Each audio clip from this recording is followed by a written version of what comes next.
Буквально в эти минуты на сцене Татарского оперного театра звучат лучшие оперные голоса разных стран мира. Сегодня вторым грандиозным гала-концертом завершается 32-й Шаляпинский фестиваль, посвященный 140-летию Казанской оперы.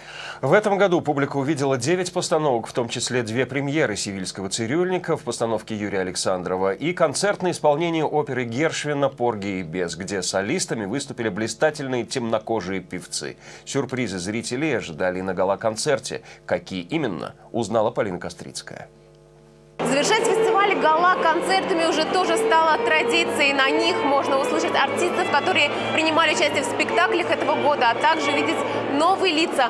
Гала-концерт дают дважды, для того, чтобы как можно больше зрителей смогли его увидеть.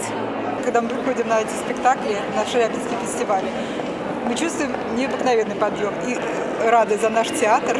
У меня бабушка очень любила театр, и она ходила на Шаляпина. Это любовь к театру, я думаю, что подарила она мне. Гала-концерт фестиваля стал истинно шаляпинским. В нем приняли участие 4 баса. Народные артисты Украины Тарас Штонда и Сергей Магера и солист Национального театра Беларуси Андрей Валентий спели и знаменитые в исполнении Федора Ивановича «Очи черные». В лет 16, когда мне подарили 10 пластинок, набор, Федор Иванович, все фотографии. И я влюбился в пение Шаляпина, я стал ему отчаянно подражать. Ну и потом пришло понимание, сколько нужно терпения и самоотречения приложить к тому, чтобы, конечно, не петь как Шаляпин, так петь невозможно, а чтобы только приблизиться к этой недосягаемой вершине. Кстати, Сергей Магера и Андрей Валентий пели в этом году и на открытии фестиваля шаляпинскую партию Дона Базилио в премьерном «Севильском цирюльнике». Мне все понравилось. А отзывы одни говорят: о, в захвате, другие что-то не поняли. Так что тут здесь уже покажет вот эта долговечность этого спектакля, как он будет идти на сцене. Казань – это театр, куда стремятся все певцы. На Казань смотрят, спрашивают грядущие постановки, участвуют в кастингах. Уровень избалованности казанской публики такой, что петь и соответствовать вот этой вот планке заданной очень сложно. Ну и, конечно, в гала-концерте принял участие еще один бас – любимец казанской публики Михаил Казаков, солист Татарского и Большого театров. В этом году на фестивале его можно было услышать в «Аиде» и Евгении Онегине.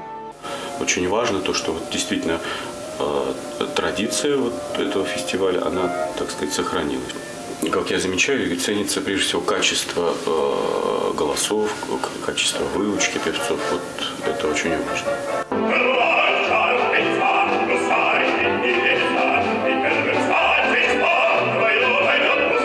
Не раз на сцену вышел и другой любимец публики – солист Мариинского театра, народный артист Татарстана Ахмед Агади. В этом году он пел в «Кармен» и «Турандот», и для него это уже 17-й Шаляпинский фестиваль.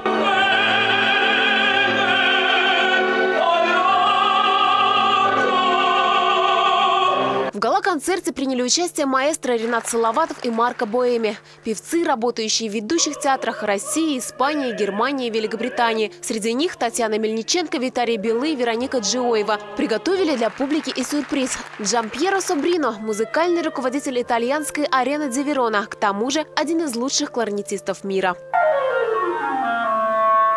Полина Кострицкая, Игорь Романов, столица.